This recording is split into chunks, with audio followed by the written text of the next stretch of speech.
Antes de que existiera el tiempo, antes de que la primera estrella ardiera en el vacío infinito, antes de que la luz rasgara las tinieblas eternas, ya existía alguien. Un misterio tan profundo que ha quebrado la mente de filósofos durante milenios. Una pregunta que sacude los cimientos de la fe y la razón. ¿De dónde vino Dios? Si todo necesita un comienzo, ¿quién creó al Creador? Hoy descubrirás un secreto bíblico que cambiará para siempre tu comprensión de lo divino. Prepárate para un viaje más allá del tiempo mismo. Hay preguntas que la humanidad ha susurrado en la oscuridad de la noche durante miles de años.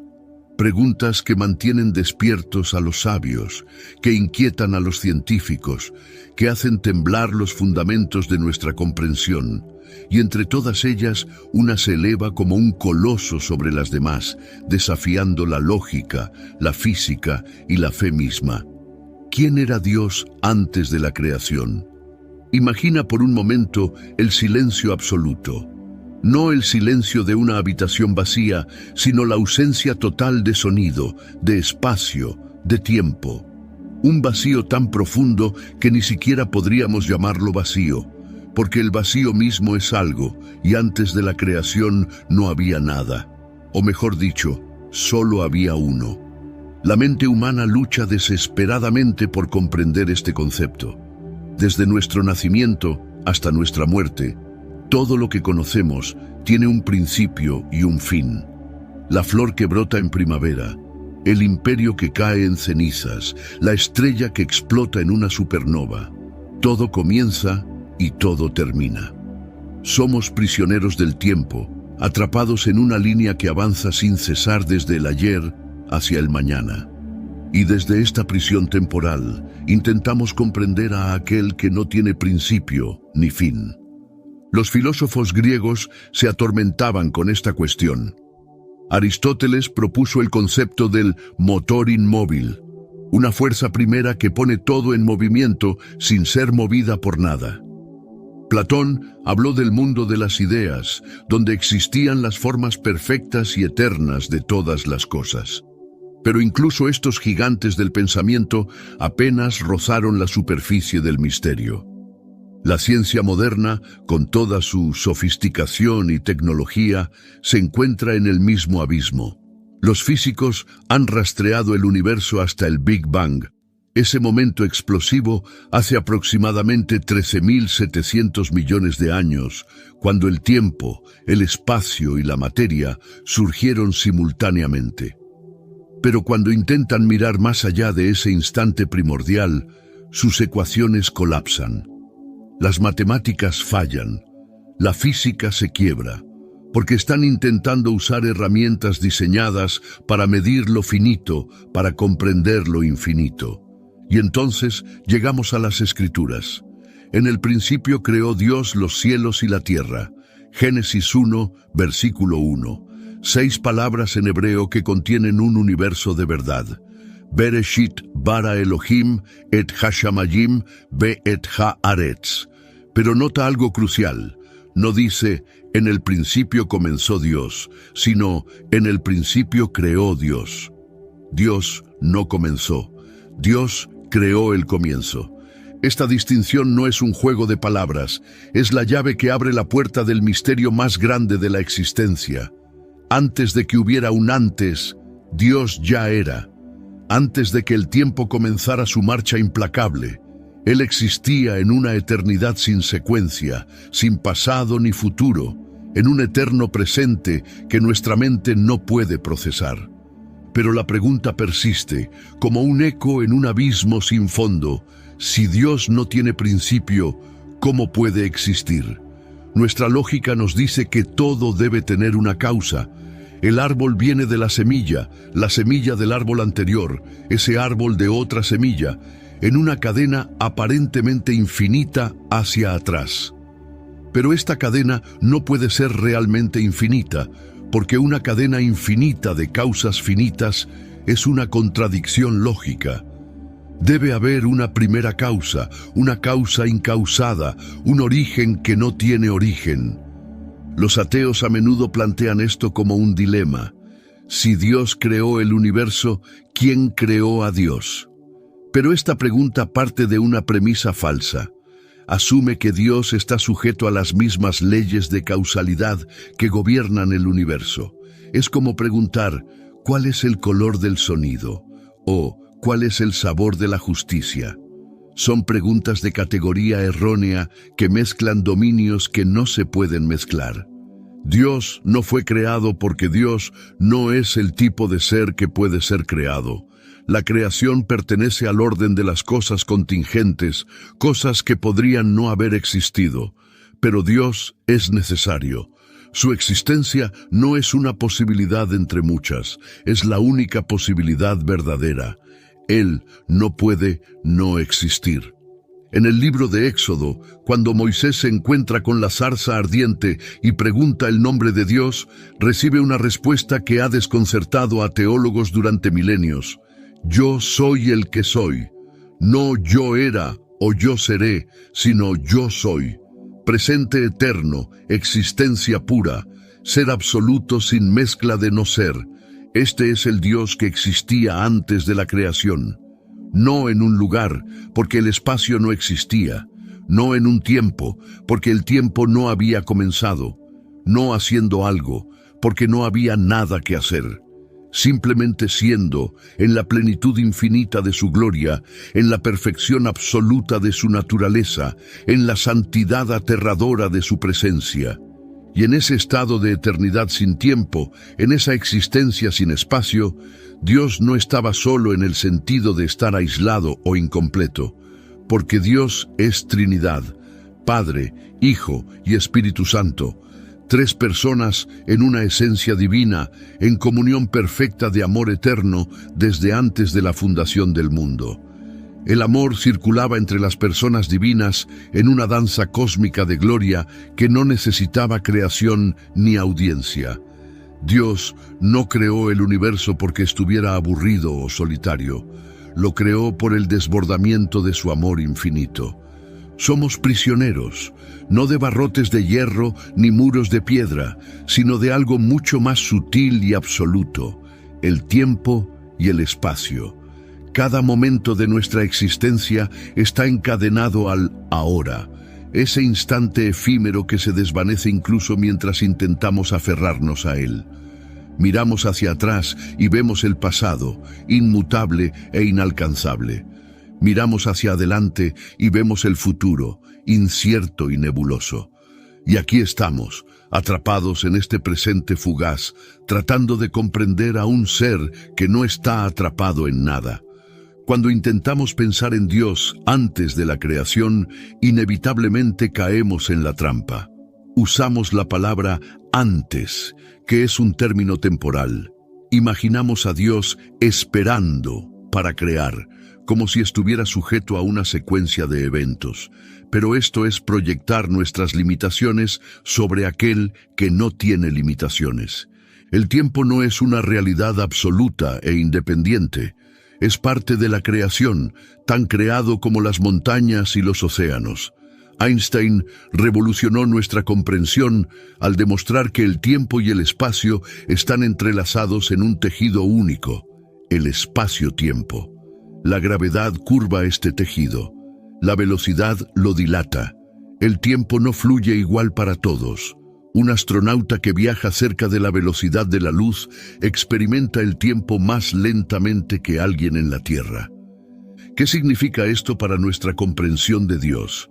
Significa que Dios no está en el tiempo de la manera en que nosotros lo estamos. Él ve todos los momentos simultáneamente. El pasado, el presente y el futuro son igualmente ahora para Él. Es como si estuviéramos caminando por un sendero en un valle oscuro, viendo solo el paso inmediato frente a nosotros, mientras Dios está en la cima de la montaña, viendo el sendero completo desde su inicio hasta su fin, todo a la vez. El profeta Isaías captó un destello de esta verdad cuando escribió: «Porque mis pensamientos no son vuestros pensamientos, ni vuestros caminos mis caminos, dice Jehová». Como son más altos los cielos que la tierra, así son mis caminos más altos que vuestros caminos, y mis pensamientos más que vuestros pensamientos. Esta diferencia no es solo de grado, sino de tipo. No es que Dios sea más inteligente que nosotros, es que Él opera en un nivel de realidad completamente diferente. El espacio presenta un enigma similar. Preguntamos, ¿dónde estaba Dios antes de la creación? Pero, ¿dónde? Es una pregunta espacial, y el espacio no existía. Dios no ocupa un lugar porque Él no es material. No tiene un cuerpo que necesite estar aquí o allá. Sin embargo, está presente en todas partes, no porque esté extendido por el espacio como el aire, sino porque Él sostiene cada punto del espacio en existencia por su poder. Los físicos nos dicen que el universo observable contiene aproximadamente 2 billones de galaxias, cada una con cientos de miles de millones de estrellas. Las distancias son tan vastas que la luz, viajando a 300.000 kilómetros por segundo, tarda miles de millones de años en cruzar el cosmos. Y sin embargo, todo esto es finito. El universo, por más inmenso que sea, tiene límites. Pero Dios es infinito, no en el sentido de estar esparcido infinitamente por el espacio, sino en el sentido de ser ilimitado en su ser y poder. Aquí encontramos una paradoja que desafía la intuición. Dios es más grande que el universo, pero también está más cerca de ti que tu propio aliento. Trasciende toda la creación, pero impregna cada átomo de ella. No está confinado a ningún lugar, pero tampoco está ausente de ningún lugar. ¿A dónde me iré de tu espíritu? ¿Y a dónde huiré de tu presencia? Si subiere a los cielos, allí estás tú.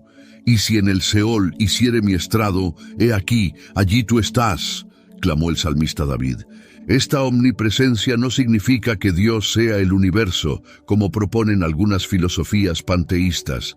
Dios no es la suma total de todo lo que existe. Él es distinto de su creación, separado de ella, aunque la sostiene en cada momento. Es como un pintor y su cuadro. El cuadro expresa algo del artista, pero el artista no es el cuadro. El artista existe independientemente de su obra. Antes de la creación, entonces, Dios existía sin relación a tiempo o espacio, porque estas dimensiones aún no existían. Él existía en lo que los teólogos llaman eternidad, no en el sentido de tiempo sin fin, sino en el sentido de ausencia total de temporalidad. La eternidad no es una línea infinita extendiéndose hacia atrás y hacia adelante. Es un punto eterno, un ahora perpetuo, que no pasa porque no hay secuencia, no hay cambio, solo el ser perfecto y completo de Dios. En este estado eterno, Dios no esperaba para crear, no planeaba en el sentido de pensar en el futuro, porque para Él no hay futuro. La decisión de crear y el acto de crear son uno en su voluntad eterna. Desde nuestra perspectiva temporal, hubo un momento en que el universo comenzó. Pero desde la perspectiva de Dios, que ve todos los momentos como presentes, la creación siempre fue parte de su plan eterno, un plan que Él ve completo desde antes de la fundación del mundo. Todo efecto tiene una causa. Esta ley fundamental gobierna nuestra existencia. La lluvia cae porque las nubes se condensan. Las nubes se forman porque el agua se evapora. El agua se evapora porque el sol la calienta. El sol brilla porque en su núcleo el hidrógeno se fusiona en helio. Y así, cada por qué lleva a otro por qué, en una cadena aparentemente interminable de causas y efectos. Pero aquí está el problema. Esta cadena no puede ser infinita. Si tuvieras una cadena infinita de causas, sin una primera causa, entonces nada podría comenzar. Sería como un tren con infinitos vagones, pero sin locomotora. No podría moverse. O como una serie de espejos reflejándose entre sí sin ninguna fuente de luz original. No habría nada que reflejar. Los filósofos medievales, particularmente Santo Tomás de Aquino, Desarrollaron este argumento con precisión lógica implacable. Si todo lo que existe requiere una causa, y si no puede haber una regresión infinita de causas, entonces debe haber una primera causa incausada. Esta primera causa no puede tener una causa exterior a sí misma, porque entonces no sería la primera. Por lo tanto, debe existir necesariamente, por su propia naturaleza. Esta primera causa incausada es lo que llamamos Dios. Él no fue causado por nada porque Él es el origen de toda causalidad. Es como preguntar qué causa que exista el concepto de causalidad misma. La pregunta se autodestruye porque la causalidad es la herramienta que usamos para entender cómo las cosas llegan a ser. Pero la causalidad misma debe tener un origen, y ese origen no puede estar sujeto a las reglas que Él establece. Los críticos objetan, si todo necesita una causa, entonces Dios también necesita una causa. Pero este es precisamente el punto que no logran comprender. No decimos que todo necesita una causa. Decimos que todo lo que comienza a existir necesita una causa. Dios, por definición, nunca comenzó a existir. Él siempre ha existido. Su existencia no es contingente, es necesaria. Piensa en la diferencia entre un ser contingente y un ser necesario. Tú eres contingente. Podrías no haber existido. Si tus padres nunca se hubieran conocido, no estarías aquí. El universo es contingente. Con diferentes condiciones iniciales, podría haber sido muy diferente o no existir en absoluto. Pero Dios no es así. Dios no puede no existir.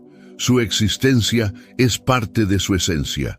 Preguntarse por qué Dios existe es como preguntarse por qué un triángulo tiene 3 lados. Está en la naturaleza misma de lo que es. En el libro de Apocalipsis, Dios se revela como el Alfa y la Omega, principio y fin, el primero y el último. No hay nada antes del Alfa, porque Alfa es el comienzo del alfabeto, el comienzo de todo lenguaje y expresión. No hay nada después de Omega, porque Omega es el final. Dios abarca todo, desde el primer momento hasta el último, y todo lo que hay en medio.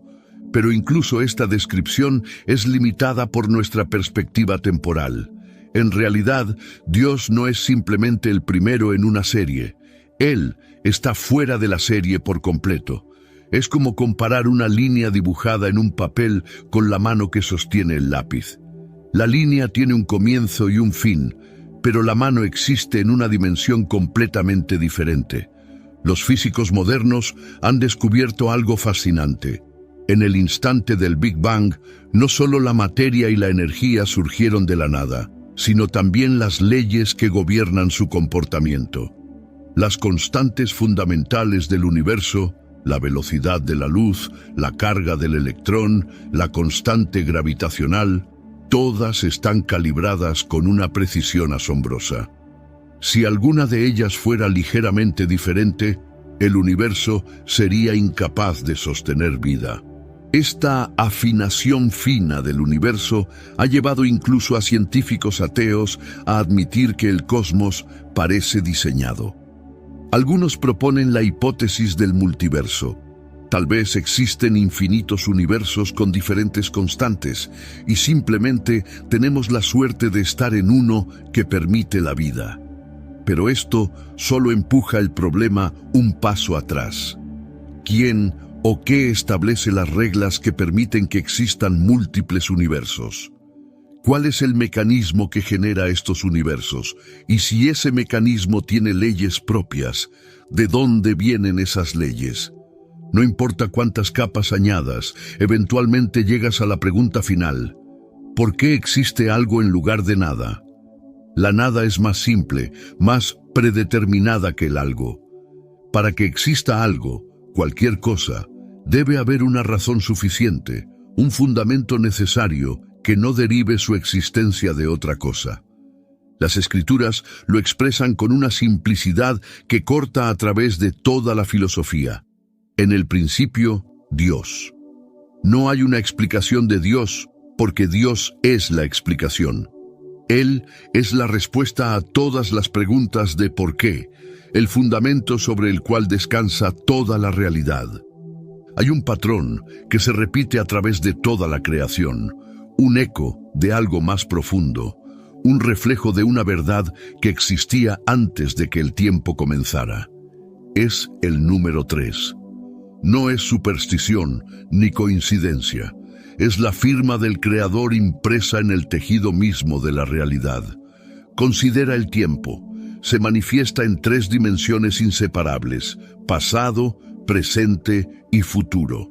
No puedes tener uno sin los otros. Si solo existiera el presente, no habría movimiento ni cambio. Si solo existiera el pasado, nada podría avanzar. Si solo existiera el futuro, nada habría sucedido aún para llegar a él. Los 3 son distintos, pero forman una unidad indivisible. Considera el espacio.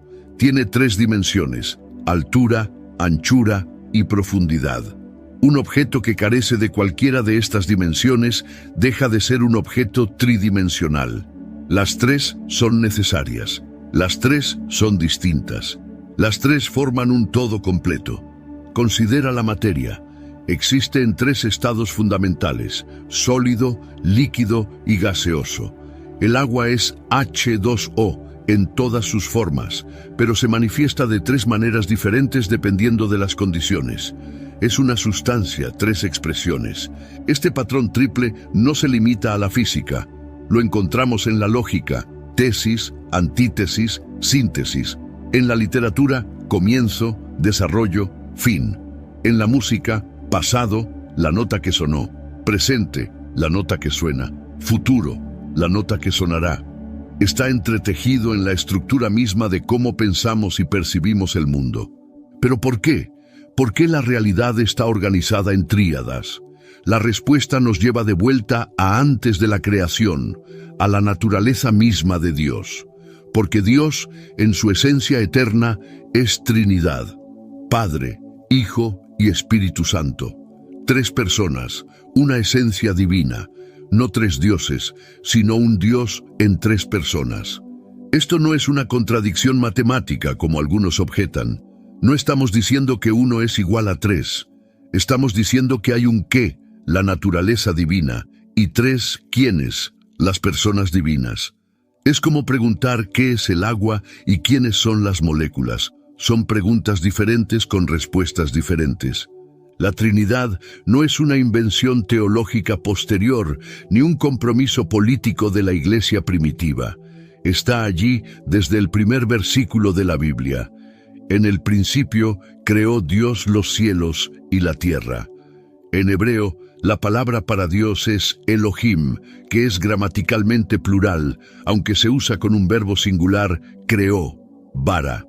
Un sustantivo plural con un verbo singular: unidad y pluralidad juntas en el acto mismo de crear.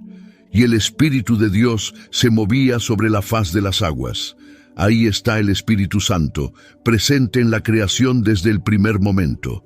Y en el Nuevo Testamento se revela que todas las cosas fueron hechas por medio del Verbo, el Hijo Eterno. Todas las cosas por Él fueron hechas, y sin Él nada de lo que ha sido hecho fue hecho. Juan 1, versículo 3. Antes de la creación, la Trinidad existía en comunión perfecta. El Padre amando al Hijo, el Hijo glorificando al Padre, el Espíritu procediendo de ambos en un intercambio eterno de amor y gloria. No había soledad en Dios, no había necesidad insatisfecha. La Trinidad es una comunidad de amor tan perfecta que es autosuficiente. Entonces, ¿por qué crear? No por necesidad, porque Dios no necesita nada. No por obligación, porque no hay nadie por encima de Dios que pueda obligarlo.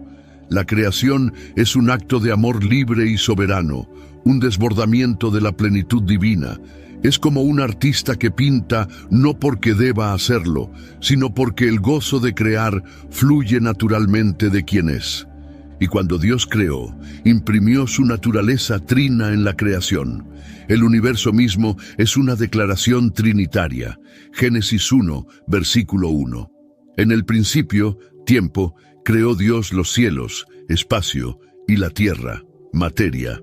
Ahí está, tiempo, espacio y materia, surgiendo simultáneamente, interdependientes, formando la estructura tridimensional de la realidad física. Ninguno puede existir sin los otros dos. No puedes tener materia sin espacio para que ocupe.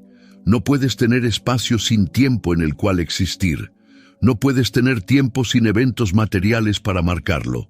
Son tres aspectos de una realidad única, reflejando al Creador Trino que los llamó a la existencia. Esta Trinidad de la creación no es Dios, pero apunta a Él como una huella apunta al pie que la hizo. Pablo lo expresó así: porque las cosas invisibles de Él, su eterno poder y deidad, se hacen claramente visibles desde la creación del mundo, siendo entendidas por medio de las cosas hechas. Romanos 1, versículo 20. La Trinidad también explica cómo puede haber amor en Dios antes de la creación. El amor requiere un amante, un amado, y el amor mismo que fluye entre ellos. Si Dios fuera una sola persona, no podría haber amor eterno, porque no habría nadie a quien amar antes de crear otros seres. Pero en la Trinidad, el amor ha existido eternamente, circulando entre el Padre, el Hijo y el Espíritu Santo en perfecta comunión. Este amor trinitario es el fundamento de toda la realidad. Es más fundamental que el tiempo o el espacio, más básico que la materia o la energía. Es la realidad definitiva de la cual todo lo demás fluye. Y cuando Dios decidió crear, fue por amor, para compartir la gloria y el gozo que fluyen eternamente dentro de la vida trinitaria. Existe un concepto que desafía todo lo que la ciencia y la razón humana pueden procesar: la creación ex nihilo, desde la nada. No desde algo preexistente que fue transformado o reorganizado, sino desde la ausencia absoluta de todo. Materia, energía, espacio, tiempo, nada de esto existía. Y luego, por el poder de la palabra divina, todo comenzó a ser. En el mundo natural nunca vemos algo surgir de la nada. Todo lo que observamos es transformación. El hielo se derrite en agua, el agua se evapora en vapor, pero la sustancia H2O siempre está presente. Los átomos se reorganizan en nuevas configuraciones, pero nunca desaparecen ni aparecen espontáneamente. La primera ley de la termodinámica establece que la energía no se crea ni se destruye, solo se transforma. Entonces, ¿cómo podemos hablar de creación desde la nada? Porque la creación no es un proceso natural, es un acto sobrenatural. No es Dios trabajando dentro de las leyes de la naturaleza, es Dios estableciendo esas leyes por primera vez. Antes del primer momento, las leyes de la física no existían. La causalidad misma no operaba. No había antes en el sentido temporal. El salmista capturó esta verdad con asombrosa simplicidad. Por la palabra de Jehová fueron hechos los cielos, y todo el ejército de ellos por el aliento de su boca. Porque Él dijo, y fue hecho. Él mandó, y existió. Salmo 33, versículos 6 y 9. No hubo lucha, no hubo esfuerzo, no hubo proceso. Dios habló, y la realidad obedeció. Esta es una diferencia fundamental entre el Dios bíblico y los dioses de otras religiones antiguas. En las mitologías babilónicas, egipcias y griegas, los dioses forman el mundo desde materiales preexistentes, a menudo después de batallas cósmicas con fuerzas del caos. Pero el Dios de Israel no necesita materia prima. Él no está limitado por condiciones iniciales. Él es el origen absoluto de todo lo que no es Él mismo. Los filósofos han debatido durante siglos: ¿puede algo surgir de la nada? La mayoría argumenta que no, que de la nada nada sale. Ex nihilo nihil fit. Y tienen razón. Si estamos hablando de causas naturales, la nada no puede causar nada porque la nada no es algo que pueda actuar como agente causal. Pero aquí está la clave crucial. Cuando decimos que Dios creó desde la nada, no estamos diciendo que la nada causó algo. Estamos diciendo que Dios, quien es infinitamente algo, causó que existiera lo que antes no existía. No transformó la nada en algo, llamó al algo a la existencia donde no había nada. Imagina un artista frente a un lienzo en blanco. El artista no emerge del lienzo. El artista existe independientemente del lienzo. Cuando el artista pinta, el cuadro no existía antes y ahora existe. Pero esta analogía es aún débil, porque el artista necesita lienzo, pintura, tiempo y espacio. Dios no necesita nada. Él crea el lienzo mismo, las pinturas mismas, el tiempo en el cual pintar. Esta capacidad de crear desde la nada es lo que separa al creador de toda criatura. Nosotros podemos hacer cosas, pero solo reorganizando lo que ya existe. Podemos construir edificios, componer sinfonías, escribir libros, pero siempre trabajamos con materiales dados. Incluso nuestros pensamientos e ideas emergen de conexiones neuronales que ya están presentes.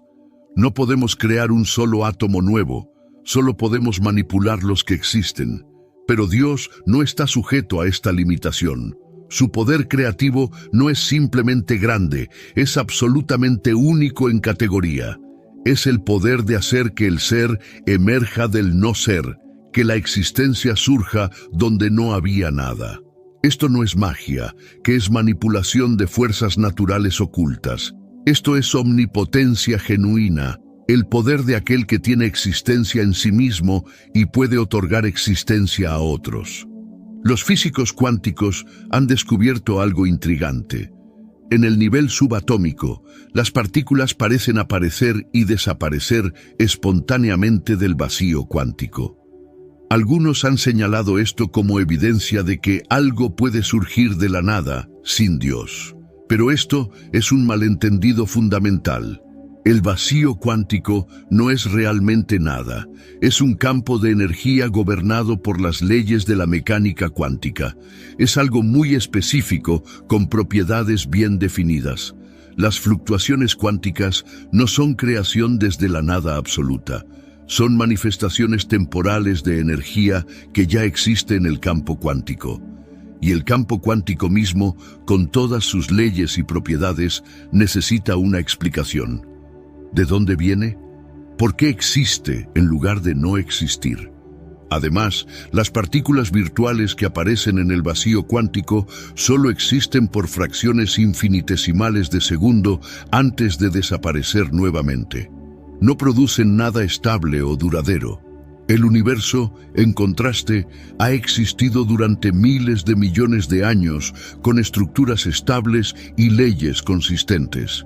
No es comparable a las fluctuaciones cuánticas momentáneas. La verdadera creación desde la nada requiere un creador que trascienda el sistema completo, un ser que exista necesariamente, no contingentemente, un ser que tenga el poder de hablar y hacer que el ser responda. Y ese ser es el Dios que se revela en las Escrituras. Hebreos 11, versículo 3, lo expresa así. Por la fe entendemos haber sido constituido el universo por la palabra de Dios, de modo que lo que se ve fue hecho de lo que no se veía, no de materia invisible, sino de nada en absoluto, llamado a la existencia por el poder de la palabra divina. Esta es la diferencia entre hacer y crear. Hacer es dar forma a lo que ya existe. Crear es llamar a la existencia lo que no existe. Solo Dios puede crear en este sentido último y absoluto. Y lo hizo una vez, en el principio, cuando llamó al universo entero a la existencia con una palabra. Hay un silencio en el centro de la revelación bíblica. Una pregunta que flota a través de las páginas de las Escrituras, pero que nunca recibe una respuesta directa. no porque Dios no pueda responderla, sino porque la pregunta misma surge de una incomprensión fundamental de quién es Él. La pregunta es, ¿por qué?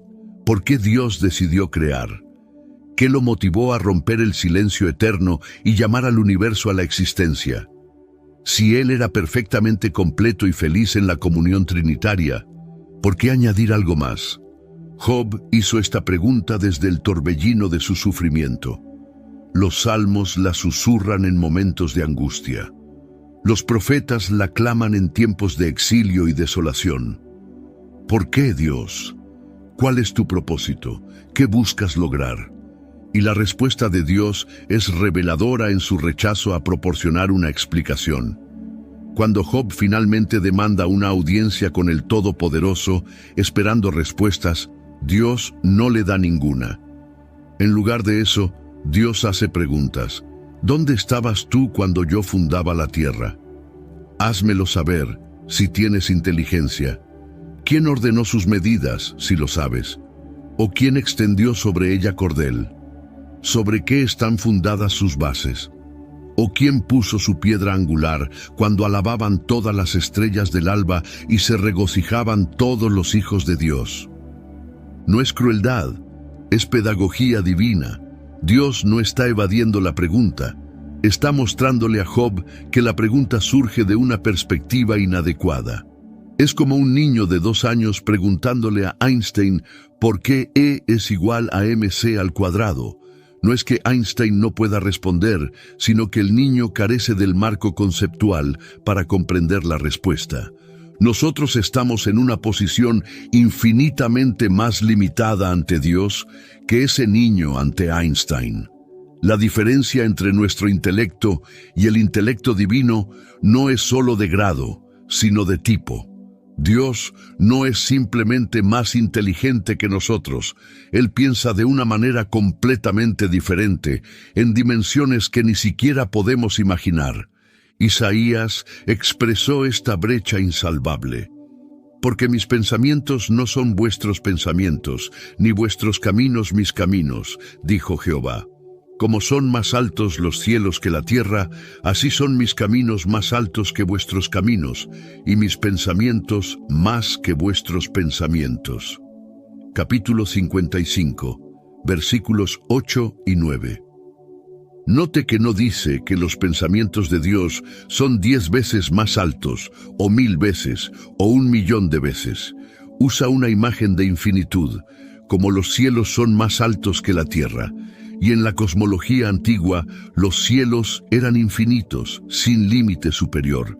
La distancia entre nuestro pensamiento y el pensamiento de Dios es infinita. Entonces, cuando preguntamos por qué Dios creó, estamos asumiendo que podemos comprender las motivaciones divinas, que sus razones deben ser del tipo que nosotros podemos procesar. Pero, ¿y si las razones de Dios existen en un nivel de realidad que nuestra mente no puede acceder? ¿Y si preguntar por qué Dios creó es como preguntar qué había al norte del Polo Norte? Una pregunta sintácticamente correcta, pero semánticamente sin sentido. Esto no significa que Dios sea arbitrario o caprichoso. Significa que Él opera desde una sabiduría tan profunda que nuestros intentos de comprenderla son como una hormiga tratando de entender una sinfonía de Beethoven. La hormiga puede detectar vibraciones, pero la belleza, la estructura armónica, la interacción temática, todo eso está más allá de su capacidad de percepción. Sin embargo, Dios sí revela algo de su propósito, no en términos de por qué metafísico, sino en términos de hacia dónde nos lleva. Él creó para su gloria. Isaías 43, versículo 7. Todos los llamados de mi nombre, para gloria mía los he creado, los formé y los hice. ¿Qué significa para su gloria? No que Dios sea un narcisista cósmico que necesita adoración para inflar su ego. La gloria de Dios no es como la gloria humana, que es reputación o fama. La gloria de Dios es la manifestación de su naturaleza perfecta, la revelación de quién Él es.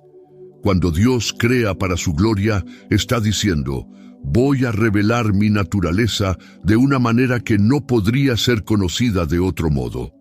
El universo es como un espejo multifacético que refleja diferentes aspectos del carácter divino.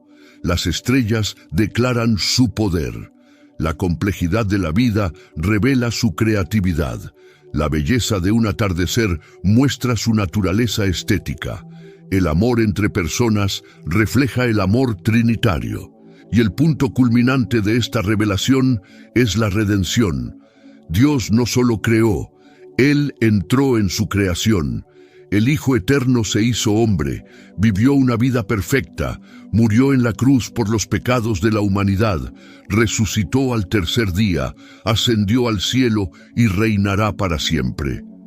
En Cristo vemos el carácter de Dios revelado de una manera que nunca podría haber sido conocida sin la creación y la encarnación. Aquí está la paradoja. Dios no necesitaba crear para ser completo, pero decidió libremente crear para compartir su plenitud. Es como un manantial que no necesita fluir, pero rebosa naturalmente por su abundancia. O como un sol que no necesita brillar, pero emite luz por su naturaleza radiante. San Agustín meditó sobre este misterio y concluyó que Dios creó porque es bueno, y el bien es difusivo de sí mismo. El amor genuino busca naturalmente expresarse, compartirse, multiplicarse, no por deficiencia o necesidad, sino por exuberancia y generosidad. Pero incluso esta explicación toca solo el borde del misterio. En última instancia, debemos aceptar que hay aspectos de los caminos de Dios que permanecerán velados para nosotros en esta vida. Pablo lo admitió. Ahora vemos por espejo, oscuramente, mas entonces veremos cara a cara. Ahora conozco en parte, pero entonces conoceré como fui conocido. Primera de Corintios 13, versículo 12. La fe no significa tener todas las respuestas, significa confiar en aquel que tiene todas las respuestas, incluso cuando Él elige no compartirlas todas con nosotros ahora. Es caminar en la oscuridad de la ignorancia mientras sostenemos la mano de aquel que es luz. Y quizás esa sea la respuesta más profunda a la pregunta ¿por qué creó Dios?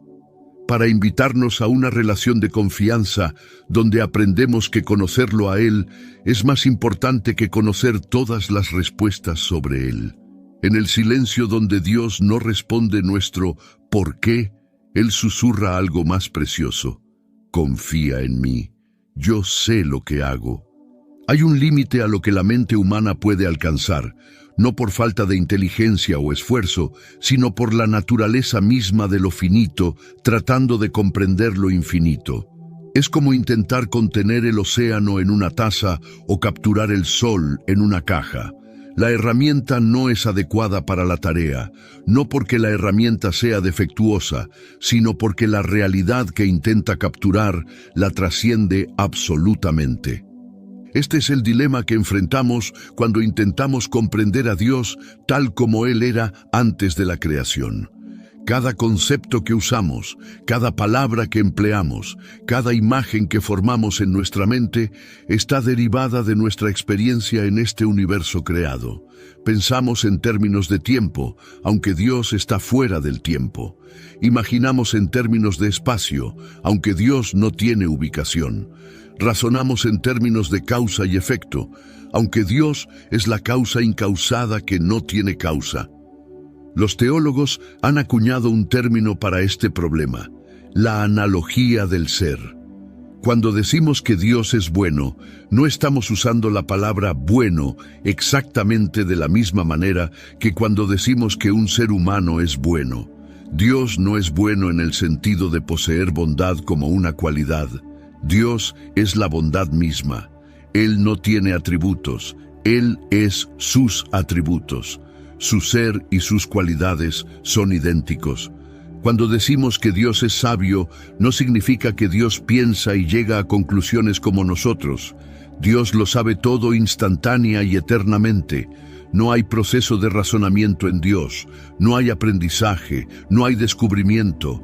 Él simplemente sabe completamente y perfectamente todo lo que fue, es y será, y todo lo que podría haber sido, pero no fue.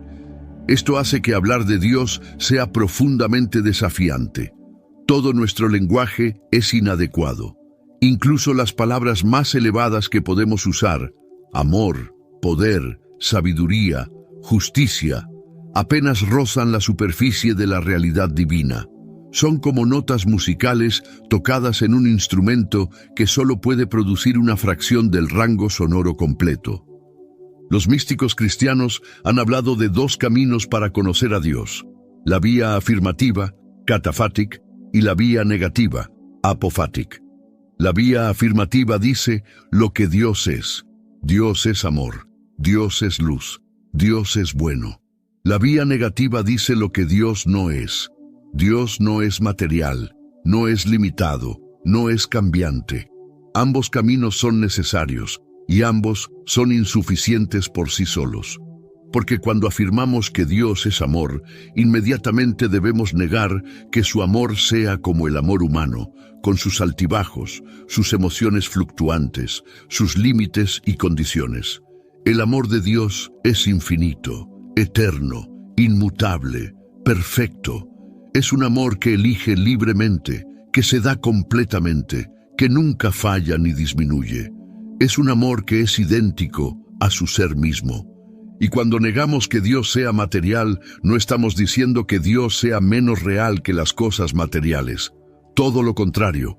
Estamos diciendo que Dios es más real, que la materia es dependiente y derivada, mientras que Dios es fundamental y primario. La materia viene y va, se forma y se disuelve, pero Dios permanece eternamente el mismo. Moisés capturó esta realidad cuando se encontró con Dios en el monte Sinaí. Pidió ver la gloria de Dios y Dios respondió: «No podrás ver mi rostro, porque no me verá hombre, y vivirá». Éxodo 33, versículo 20. La plenitud de la gloria divina es tan intensa, tan pura, tan absolutamente otra, que una criatura finita no podría soportarla sin ser consumida. Entonces Dios permitió que Moisés viera solo su espalda, cubriéndolo con su mano mientras pasaba. Incluso este encuentro parcial dejó el rostro de Moisés brillando con tal intensidad que el pueblo no podía mirarlo. Si un destello indirecto de la gloria de Dios tiene tal efecto, ¿qué sería encontrarse cara a cara con la plenitud de su ser?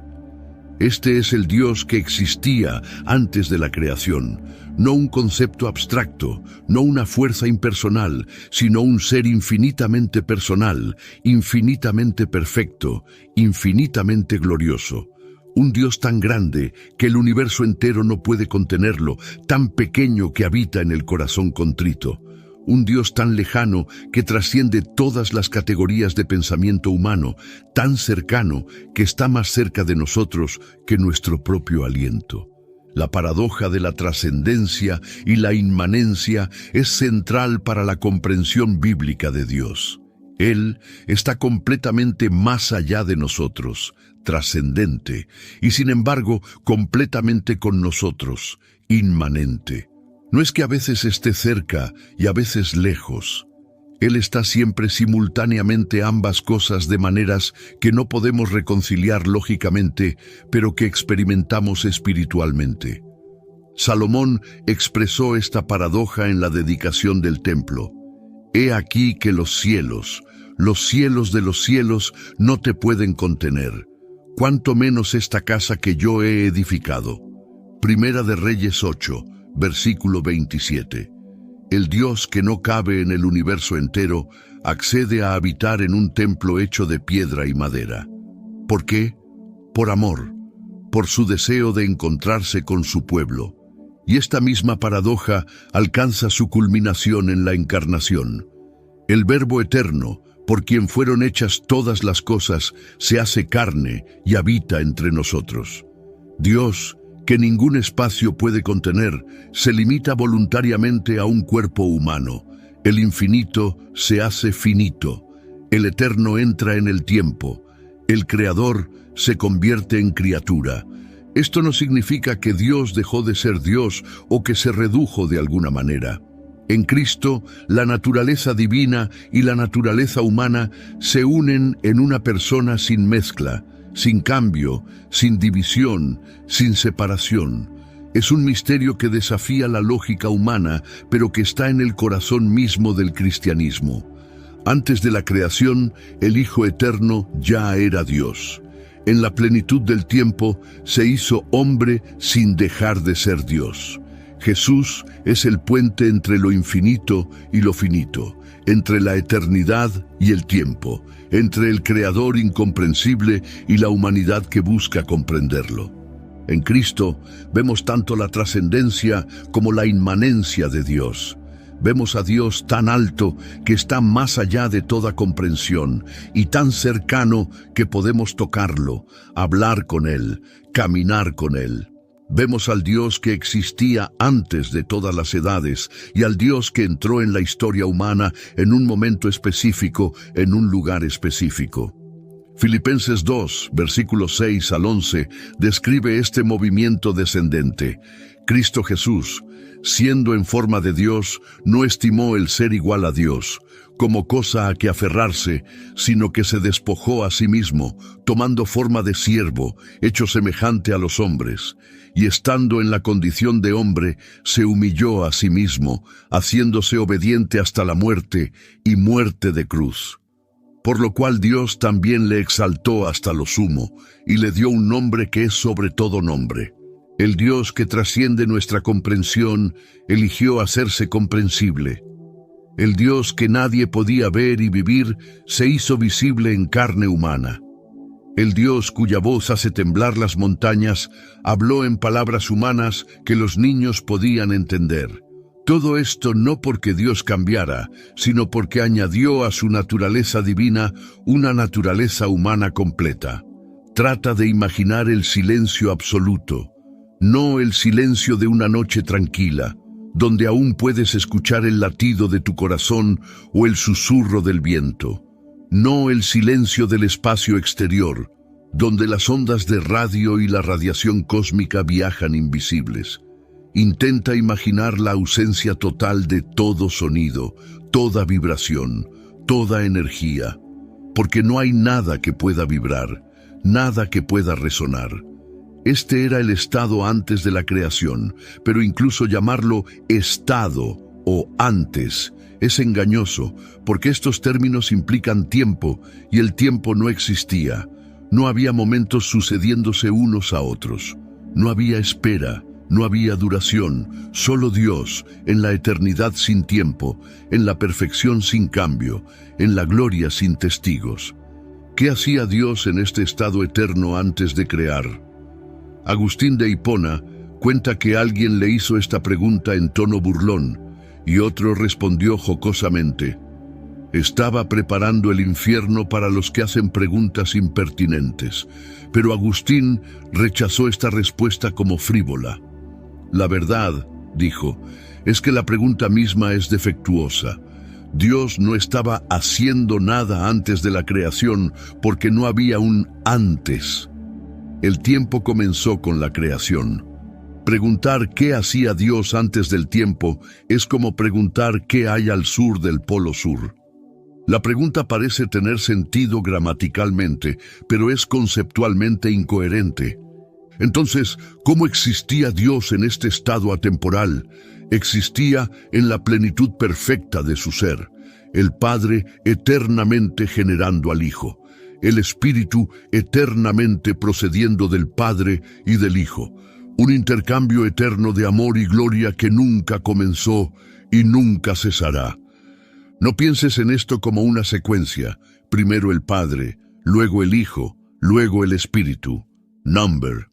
Todo es simultáneo en la eternidad, o mejor dicho, la simultaneidad misma no aplica porque la simultaneidad es un concepto temporal. En la eternidad no hay sucesión, no hay proceso, no hay desarrollo, solo el acto puro de ser. Los filósofos escolásticos llamaban a Dios actus purus, acto puro. No tiene potencialidad, no puede llegar a ser algo que aún no es. porque ya es todo lo que puede ser en perfección absoluta. Nosotros somos mezcla de acto y potencia. Somos algo, pero podemos llegar a ser más. Podemos aprender, crecer, cambiar, pero Dios no puede mejorar porque ya es infinitamente perfecto. Este concepto es alien a nuestra experiencia. Todo lo que conocemos cambia.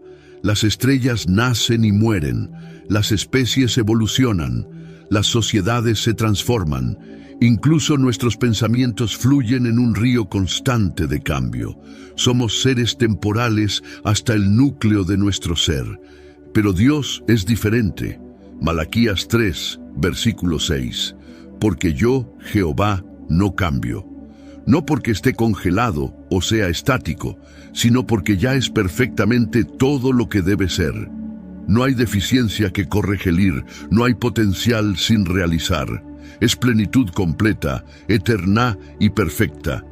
En este estado de perfección eterna, Dios no necesitaba nada, no necesitaba creación, no necesitaba adoración, no necesitaba compañía, porque la Trinidad ya es comunidad perfecta. Todo lo que la creación añadió al universo no añadió nada a Dios.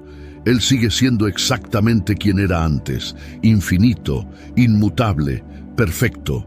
Entonces, ¿por qué el silencio se rompió? ¿Por qué el primer hágase la luz resonó en el vacío? No por necesidad, sino por decisión libre. No por deficiencia, sino por abundancia. Como un artista que tiene tantas ideas que debe expresarlas, aunque no gane nada con ello. Como un amante que da regalos no para recibir algo a cambio, sino por el gozo puro de dar.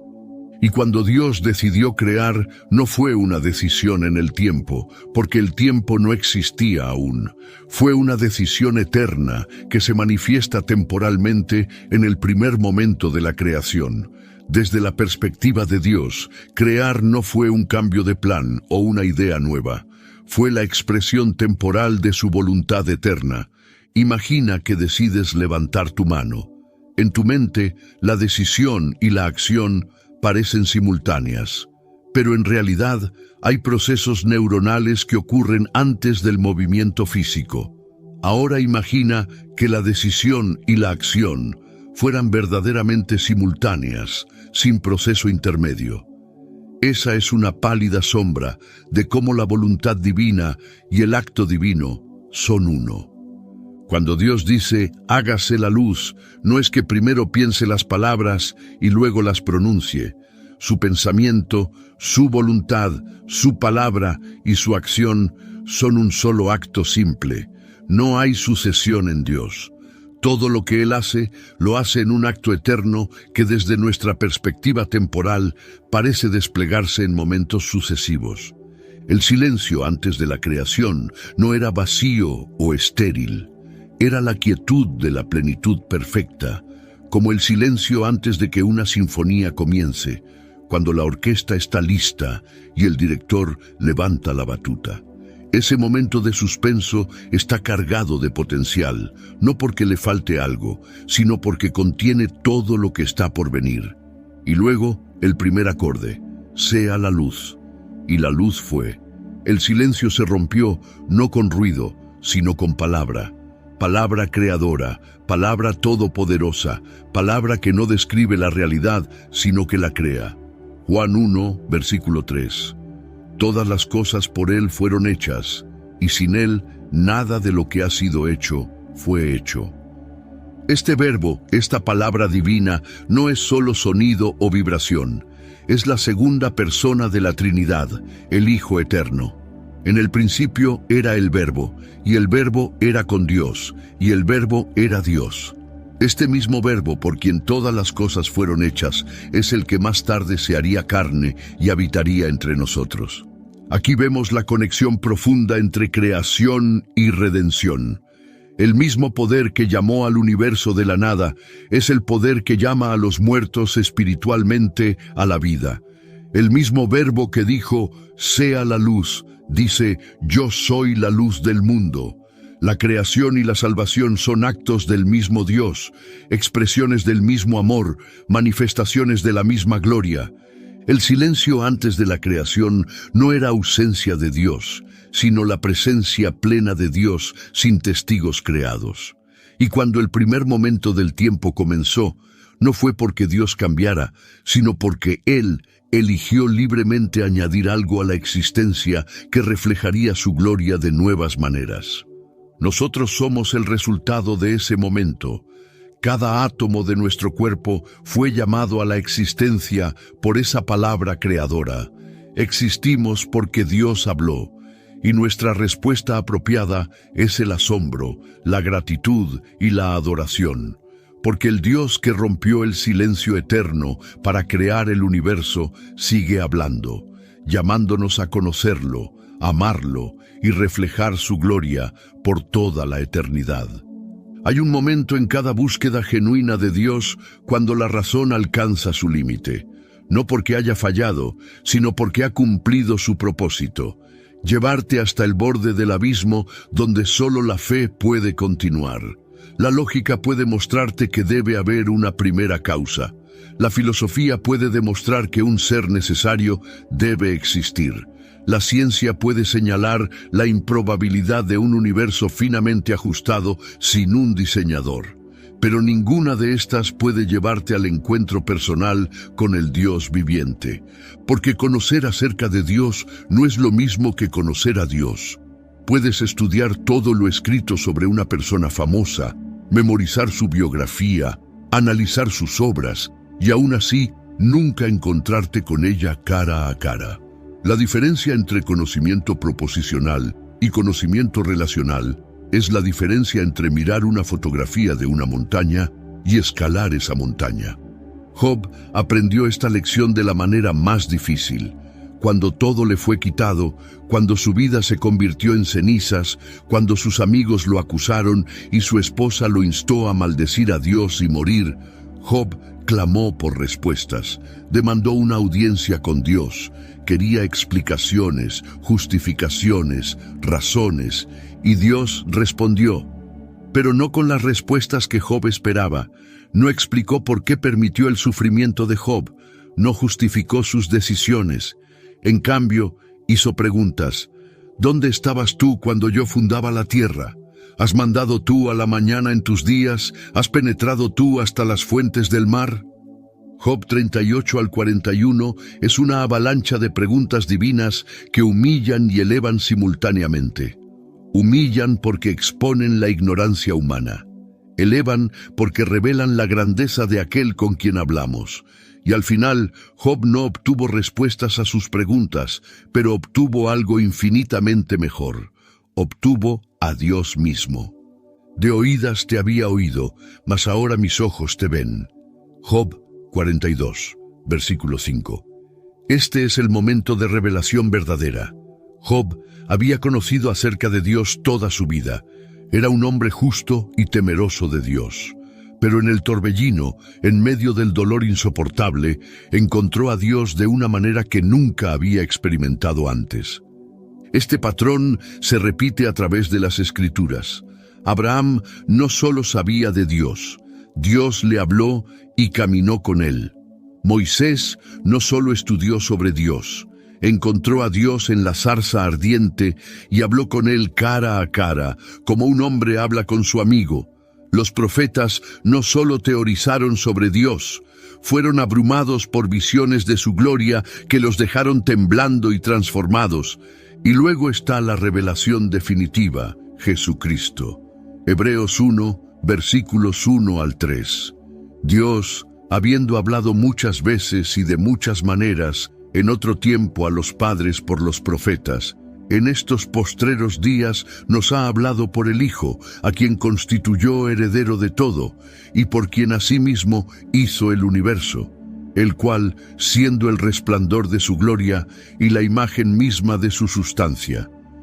En Cristo, el Dios invisible se hace visible, el Dios incomprensible se hace comprensible, no porque Dios se reduzca o simplifique, sino porque añade una naturaleza humana a través de la cual podemos relacionarnos con Él.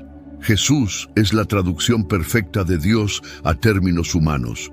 Cuando Felipe le pidió, «Señor, muéstranos el Padre, y nos basta. Jesús respondió: ¿Tanto tiempo hace que estoy con vosotros y no me has conocido, Felipe? El que me ha visto a mí, ha visto al Padre. Juan 14, versículos 8 y 9. Esta es una afirmación asombrosa. Jesús no está diciendo, soy un representante del Padre, o soy un profeta que habla por el Padre. Está diciendo, yo y el Padre somos uno. Ver mi carácter es ver el carácter de Dios. Esto transforma completamente nuestra comprensión de quién era Dios antes de la creación. El Dios que existía en eternidad sin tiempo es el mismo Dios que vemos en Cristo, amoroso, compasivo, justo, santo, misericordioso. Jesús no es una versión editada o mejorada de Dios, es la revelación exacta de quién Dios siempre ha sido. Cuando vemos a Jesús tocando leprosos, perdonando pecadores, llorando ante la tumba de Lázaro, permitiendo que los niños vengan a Él, muriendo en la cruz por sus enemigos, estamos viendo el corazón de Dios. Este es el Dios que existía antes de la fundación del mundo. Este es el carácter del Padre, del Hijo y del Espíritu Santo en comunión eterna. La encarnación no fue un plan B después de que el pecado entrara al mundo. Primera de Pedro 1, versículos 19 y 20. Cristo fue ya destinado desde antes de la fundación del mundo, pero manifestado en los postreros tiempos por amor de vosotros. Desde la eternidad, antes de que el tiempo comenzara, Dios ya había previsto y provisto la redención a través de Cristo. Esto significa que cuando pensamos en Dios antes de la creación, debemos incluir su plan de salvación. La cruz no fue un pensamiento posterior, fue parte del consejo eterno de Dios. El Cordero fue inmolado desde la fundación del mundo. En la mente de Dios, la creación y la redención están entrelazadas inseparablemente. Por eso Juan puede decir que Dios es amor. Primera de Juan 4, versículo 8, no solo que Dios tiene amor o muestra amor. El amor es la esencia misma de quién es Dios, y este amor no comenzó cuando creó seres para amar. Este amor ha existido eternamente en la comunión trinitaria, el Padre amando al Hijo, el Hijo amando al Padre, el Espíritu como el vínculo de amor entre ambos. La creación fue el desbordamiento de este amor eterno.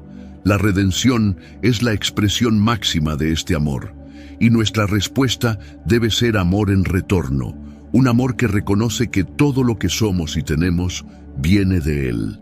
Romanos 11, versículo 36. Porque de Él, y por Él, y para Él son todas las cosas. A Él sea la gloria por los siglos. Amén.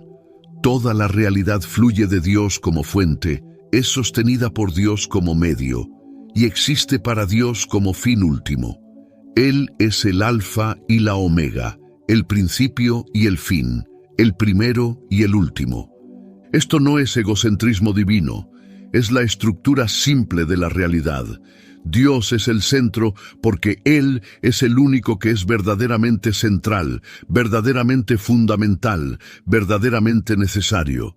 Todo lo demás es derivado, dependiente, contingente. Y cuando entendemos esto, cuando vemos nuestra posición apropiada en relación con Él, encontramos no esclavitud, sino libertad, no disminución, sino plenitud. Porque fuimos creados para Él. Nuestros corazones están inquietos hasta que descansen en Él.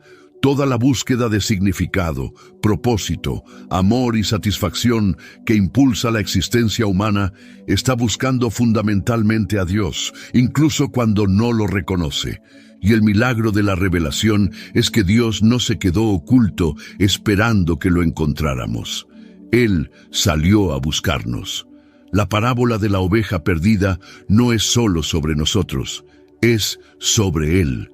El buen pastor deja las 99 para buscar la que se perdió. Dios toma la iniciativa.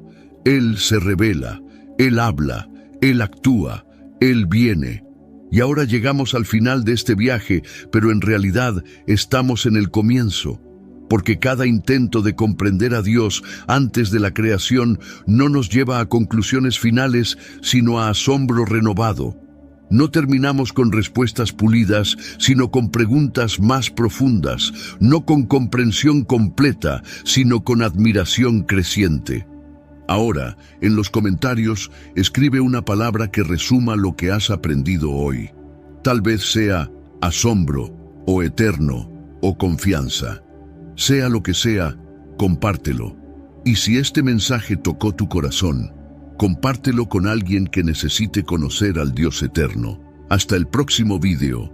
Que la paz del Dios que trasciende todo entendimiento guarde vuestros corazones y vuestras mentes en Cristo Jesús.